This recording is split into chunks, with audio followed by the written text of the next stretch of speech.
오늘은 시편 19편 1절부터 14절까지 말씀입니다. 하늘이 하나님의 영광을 선포하고 궁창이 그의 손으로 하신 일을 나타내는도다. 날은 날에게 말하고 밤은 밤에게 지식을 전하니 언어도 없고 말씀도 없으며 들리는 소리도 없으나 그의 소리가 온 땅에 통하고 그의 말씀이 세상 끝까지 이르도다. 하나님의 해를 위하여 하늘의 장막을 베푸셨도다. 해는 그의 신방에서 나오는 신랑과 같고 그의 길을 달리기 기뻐하는 장사 같아서 하늘 이 끝에서 나와서 하늘 저 끝까지 운행하며 그의 열기에서 피할 자가 없도다. 여호와의 율법은 완전하여 영혼을 소성시키며 여호와의 증거는 확실하여 우둔한 자를 지혜롭게 하며 여호와의 교훈은 정직하여 마음을 기쁘게 하고 여호와의 계명은 순결하여 눈을 밝게 하시도다. 여호와를 경외하는 도는 정결하여 영원까지 이르고 여호와의 법도 진실하여 다 의로우니 곧 그 금 곧 많은 순금보다 더 사모할 것이며 꿀과 송이꿀보다 더 달도다. 또 주의 종이 이것으로 경고를 받고 이것을 지킴으로 상이 크니이다. 자기 허물을 능히 깨달을 자 누구리요. 나를 숨은 허물에서 벗어나게 하소서. 또 주의 종에게 고의로 죄를 짓지 말게 하사 그 죄가 나를 주장하지 못하게 하소서. 그리하면 내가 정직하여 큰 죄과에서 벗어나겠나이다. 나의 반석이시요 나의 구속자이신 여호와여, 내 입의 말과 마음의 묵상이 주님 앞에 연락되기를 원하나이다. 아멘. 현대인들은 자유를 제일 탁월한 가치로 선택한 것 같습니다. 자기 자유가 침해당하는 것을 견디지 못합니다. 회사에서 인사 문제 담당하는 임원분 얘기를 들었습니다. 요즘 젊은 직장인들은 마음에 들지 않으면 사표도 안 내고 바로 다음날 출근 안 해버린다고 하더라고요. 임원들 고민이 그 창의적 인재를 붙잡는 것이라고 합니다. 말 잘 듣는 사원들 데리고 사업하는 시대가 아니라서 그렇다는 거지요. 집단 사고에서 벗어난 그 개인들이고 합리적 생각보다 감성적 어떤 그 느낌이 더 강한 그런 사람들을 참 다루기가 어렵다 그랬습니다. 서구인들은 자유에 대한 사고가 동양인보다 더 강한 것 같습니다. 이번 서구 국가들이 코로나 팬데믹 앞에서 중국이나 우리나라만큼 강하게 사회를 통제하지 못하는 것을 보고 참 사회의 그 차이를 느꼈습니다. 참 서구는 개인의 자유가 강한 사회다 하는 것을 다시 확인을 했습니다. 사상사적으로 볼 때 서구인들은 2번 자유를 쟁취하는 데 큰 힘을 쏟은 것 같아요. 첫 번째는 근대의 그 시민사회 혁명인데요. 왕하고 강한 국가교회 체제에 대항해서 이들이 자유를 얻었습니다. 두 번째는 20세기 68혁명 때 이들이 한 번 더 국가교회 가정에 대해서 자기들의 또 자유를 또 한 번 개인의 자유를 선포한 것 같아요. 첫 번째 투쟁은 상당히 성공적이었습니다. 근대 시민사회를 만들었고 근대 문명을 열었습니다. 근데 두 번째 투쟁은 많은 부담을 남기고 있습니다. 68혁명이라는 게 이런 것입니다. 68년 5월 파리의 대학생하고 노동자들이 한 달 동안 시위를 했습니다. 그들은 아버지 세대의 모든 체제를 거부했습니다. 권위주의, 보수 체제 강력하게 항거했습니다. 이 혁명이 한 달 후에 외형적으로는 끝났습니다. 그런데 여기서부터 남녀 평등, 여성 해방, 학교 직장에서의 그 평등 대우, 반전운동, 히피운동 이런 것들이 나왔습니다.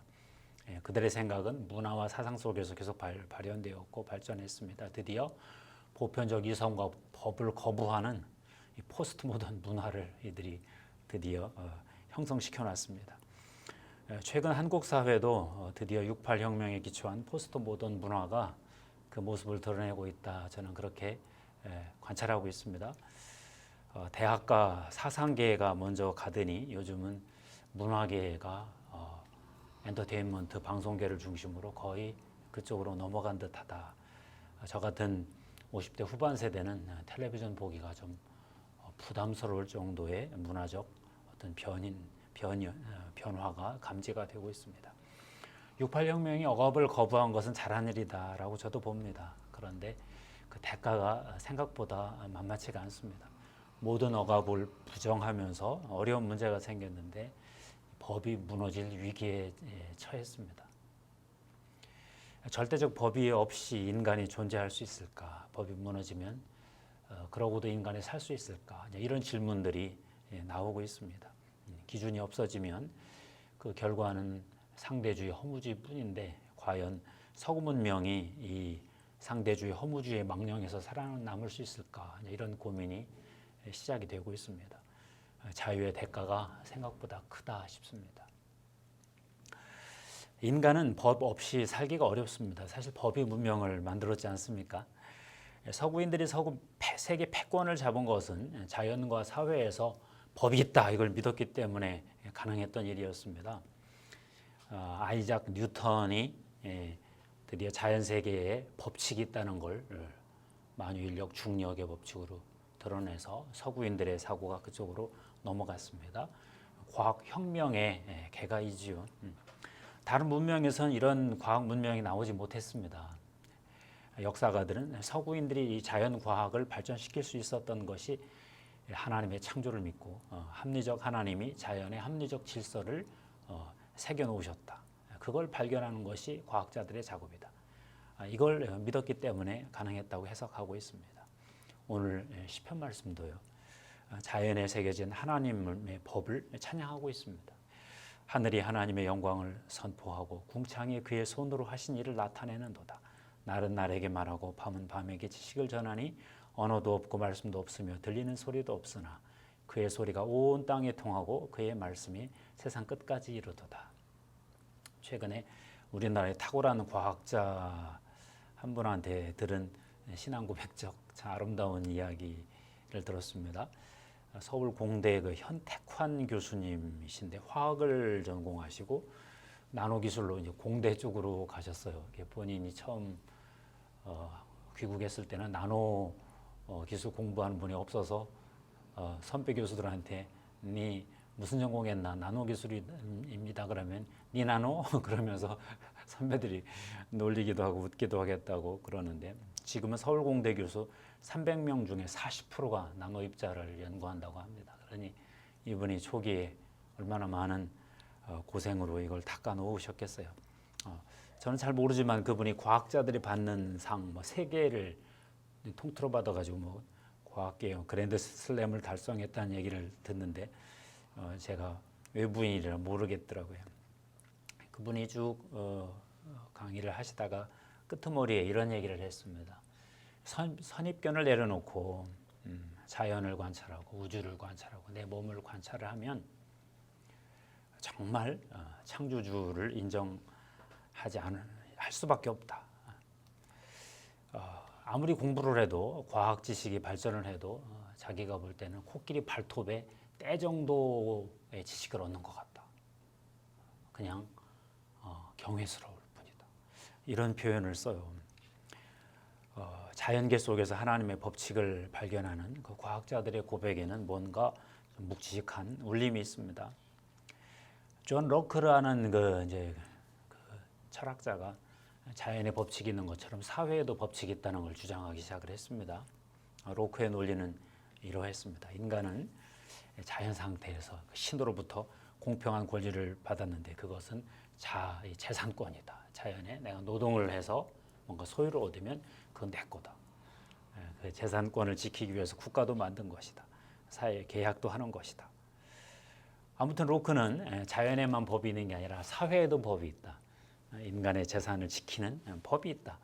이런 엄청난 주장을 했어요. 로크가 이것을 어디서 배웠나 했더니 스코틀랜드 청교도 목사인 세뮤얼 루더포드라는 분이 있었는데요. 그분이 렉스, 그 법하고 왕 이 뜻인데요. 법이 곧 왕이다. 그런 책에서 배웠다는 것입니다. 왕도 법을 따라 통치해야 한다. 이런 얘기죠. 왕 위에 법이 있다. 이게 얼마나 그 당시 참 파격적인 일이었겠습니까? 이 왕도 따라야 되는 이 법이 있을 텐데 이 법은 해방의 법이잖아요. 억압을 깨뜨리는 법. 그런데 왜 68 혁명 세대는 법을 거부했을까? 법이 자기들의 그 자유를 제약한다고 느낀 것 같습니다. 기성 질서가 법으로 기득권을 챙기고 자기들을 젊은 세대를 억압한다. 그들은 그렇게 느낀 것 같습니다. 해방의 법이 억압의 법으로 변했다는 건데 이 딜레마를 풀 수 있을까요? 오늘 하나님 말씀은 하나님의 법은 법 이전에 하나님의 사랑, 하나님의 언약, 하나님의 해방 사건이 먼저 있었다고 이렇게 우리에게 말해줍니다. 출애굽기 19장에 주님 말씀이십니다. 내가 애굽 사람에게 어떻게 행하였음과 내가 어떻게 독수리 날개로 너희를 업어 내게로 인도하였음을 너희가 보았느니라. 세계가 다 내게 속하였나니 너희가 내 말을 잘 듣고 내 언약을 지키면 너희는 모든 민족 중에서 내 소유가 되겠고 너희가 내게 대하여 제사장 나라가 되며 거룩한 백성이 되리라. 너는 이 말을 이스라엘 자손에게 전할지니라. 모세에게 십계명 주기 전에 이 말씀을 먼저 이렇게 하셨어요. 십계명 이전에 하나님의 해방 사건, 출애굽 사건이 있었고요. 바로로부터 벗어난 그 자유의 사건이 있었습니다. 하나님과의 관계가 있었고 그 관계를 표현한 게 법이었다. 이 법 지키면 내가 계속 너희들에게 너희들을 내 백성 제사장 나라 삼겠다 그랬습니다. 오늘 시편 19편 말씀도 여호와의 법이 아주 달콤하다 달다고 그랬어요. 많은 순금보다 더 사모할 것이며 꿀과 송이꿀보다 더 달도다. 왜 이 시인은 하나님의 법이 이렇게 달다고 좋아하게 되었을까요? 바로 이분은 하나님과의 관계를 경험했기 때문에 하나님의 언약을 지키면서 자기 인생에 많은 보상을 받았기 때문에 그러는 것입니다. 오늘 시인이 이렇게 말하잖아요. 여호와 율법은 내 영혼을 살렸다. 여호와 율법은 나를 지혜롭게 했다. 내 마음에 기쁨을 주었다. 어떤 모호한 것을 분명하게 보게 해주었다. 실수를 피하게 해주었다. 나는 하나님의 율법 때문에 많은 인생의 풍요로운 보상을 받았다. 그런 영적 경험을 이렇게 진술하고 있습니다. 하나님의 법은 놀랍습니다. 백성들이 거부해도 그냥 거부당하시는 법이 오늘 12절 말씀도 봐도 자기 허물을 능히 깨달을 자 누구리요? 나를 숨은 허물에서 벗어나게 하소서. 또 주의 종에게 고의로 죄를 짓지 말게 하사 그 죄가 나를 주장하지 못하게 하소서. 내가 억지로 죄를 지면 그 법을 어기면 계명을 어기면 어겨질 수 있는 그런 법이라는 것입니다. 자연 법칙을 어기면 우리는 바로 죽죠. 그런데 하나님의 이 언약법, 삶에서의 이 법은 하나님이 거역을 당하시기로 작정하신 그런 법이라는 것입니다. 여기 하나님의 법에 신비가 있습니다. 많은 사람들이 하나님의 법을 못 지키죠. 그래서 결국 하나님이 택하신 방법은 하나님의 아들이 이 땅에 오셔서 인간이 고의적으로 거역하는 그 법을 스스로 지켜내신 그 어마어마한 십자가 사건이었습니다. 우리는 예수 그리스도가 십자가에서 나의 하나님 어찌하여 나를 버리셨나이까 이렇게 막 기도하는 어떤 그런 하소연하는 말을 성경에서 읽고 있습니다. 마가복음 15장 34절. 그게 시편 말씀이거든요. 시편 22편 1절 말씀인데 예수 그리스도는 평생 시편을 묵상하며 암송하며 사셨다고 그래요. 그러다 보니 십자가 그 위에서도 이 시편을 또 묵상하고 암송하고 그랬다는 것입니다. 사람들은 하나님의 그 말씀을 잘 못 지킵니다. 내 뜻이 있으니까 내가 하고 싶은 어떤 방향이 있잖아요. 그런데 우리 주 예수 그리스도는 사도 바울의 표현을 빌리면 사람의 모양으로 나타나사 자기를 낮추시고 죽기까지 복종하셨으니 그 십자가에 죽으심이라. 예수 그리스도 십자가의 사건을 우리는 이렇게 해석하지 않습니까? 내가 당할 일을 그분이 대신 당하시고 내가 이루지 못한 일을 그분이 대신 이루시고 내가 먼저 다 해냈다. 그 다음 성령을 부을 테니 그 성령의 능력으로 너희들도 한번 해봐라. 그게 기독교 복음이거든요. 주님이 겟세마네 동산에서 아주 순종의 본을 보여주셨죠. 뭐라고 그러셨습니까? 나의 원대로 마시옵고 아버지의 원대로 하옵소서. 주님은 마지막까지 하나님의 계명을 지키다 가셨어요. 이번 제가 들은 간증 중에 이번 주에 들은 가장 감동적인 간증은 양미동 목사님 간증이었습니다.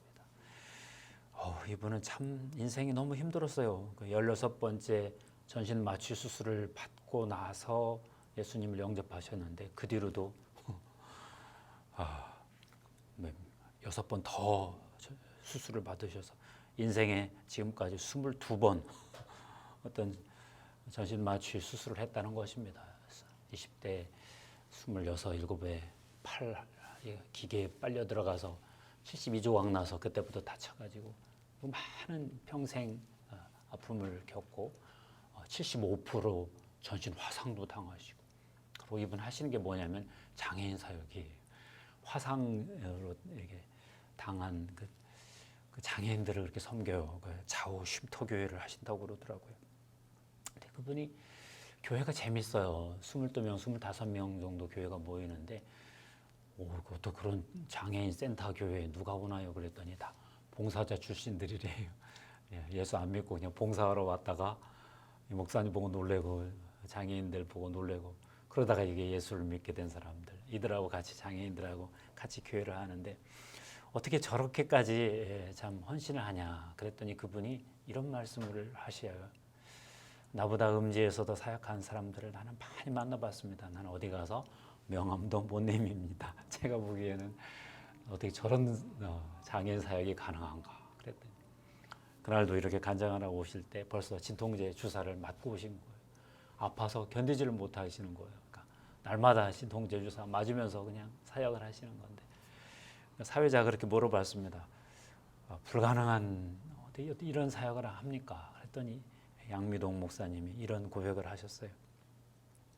자기는 그래도 고통에는 이골에 낳은 사람인데 예수님 십자가를 바라보고 묵상을 하다가 여기에서 무너졌다. 어딘가 했더니 요한복음 19장 23절이었습니다. 군인들이 예수를 십자가에 못 박고 그의 옷을 취하여 네 깃에 나누어 각각 한 개씩 얻고 속옷도 취하니 이 속옷은 호지 아니하고 위에서부터 통으로 짠 것이라. 군인들이 서로 말하되 이것을 찢지 말고 누가 얻나 제 뽑자 하니. 이 말씀 보면서 처음으로 양미동 목사님이 예수님이 팬티 하나 못 입고 십자가에 달려 계셨구나, 그 수치를 견디셨구나, 그거에 이분이 그냥 뻥하고 그냥 인생이 무너졌다는 것입니다. 물론 그 전부터 예수 믿었지만 자기는 이 고통은 어떻게든 견뎌보겠는데 그 수치는 자기는 견뎌낼 재간이 없다. 내가 뭐라고 예수님이 저 십자가에서 내 대신 저 수치까지 당해야 되나, 이 빨가벗기는 이 모욕을 나를 위해서 견뎌주셨나, 이거에 이분이 무너져서 예수님이 나를 위해서 그렇게 해주신다면 나는 뭔들 못할까 그러고 그렇게 장애인 사역을 하게 됐다는 거예요. 정말 전에 듣는 말이지만 정말 가슴이 벅차올랐습니다. 맞습니다. 예수 그리스도 그분이 십자가에서 순종해내신 이런 거, 우리를 위해서 견뎌내신 저런 수많은 대신 이루신 그거, 그게 이런 정말 특이한 특별한 아주 피범한 이런 사역들을 만들어내는 것이다 싶습니다. 사랑하는 성도 여러분, 하나님 말씀이 사실 지키기 어려울 때도 많죠. 그렇지만 예수 그리스도의 관계, 예수 그리스도가 십자가에서 우리를 위해서 치르신 대가, 이런 것들을 기초로 해서 주님이 저렇게 하셨다면 나는 이 정도는 해도 되는 거 아닌가, 해야 되는 마땅한 거 아닌가, 이것도 못하면 내가 과연 예수 믿는 자 맞겠나, 이런 그런 어떤 내면에서부터 올라오는 이런 충동이 있으면 하나님의 법이, 하나님의 말씀이 꿀송이보다 달 수도 있겠다 싶습니다. 68세대가 거부한 그 법, 서구 문명을 만든 그 법도 그들은 내팽개쳤는데, 그러고서 서구를 몰락의 길로 그들이 끌고 가고 있습니다. 우리나라에도 그 물결이 상륙을 했고, 그렇지만 그럴 때일수록 우리는 하나님의 법에 충실하고 저 법을 통해서 우리가 복받는 시편 19편의 시인의 그런 감동적인 고백 같은 고백들이 우리 삶에 넘치기를 예수님의 이름으로 축복합니다. 기도하겠습니다. 하나님 감사합니다. 우리를 위해 십자가에서 대신 치러주신 그 대가를 감사드립니다. 우리가 순종하지 못한 것 주님이 대신 순종해 주셔서 감사합니다. 우리가 이루지 못한 하나님 말씀의 언약 주님이 다 이루어 주셔서 순종해 주셔서 감사합니다. 우리를 위해 치르신 그 수많은 수치심을 견뎌내신 그 대가도 감사드립니다. 하나님, 예수 그리스도 안에서 하나님이 이루신 그거 믿고 우리도 하나님 말씀을 또 깊이 마음속에 품을 수 있도록 도와주시옵소서. 세상에 하나님 나라에 달콤한 법도 있다. 이 말씀으로 위로받습니다. 하나님 축복하옵소서. 예수 그리스도 이름으로 기도하옵나이다. 아멘.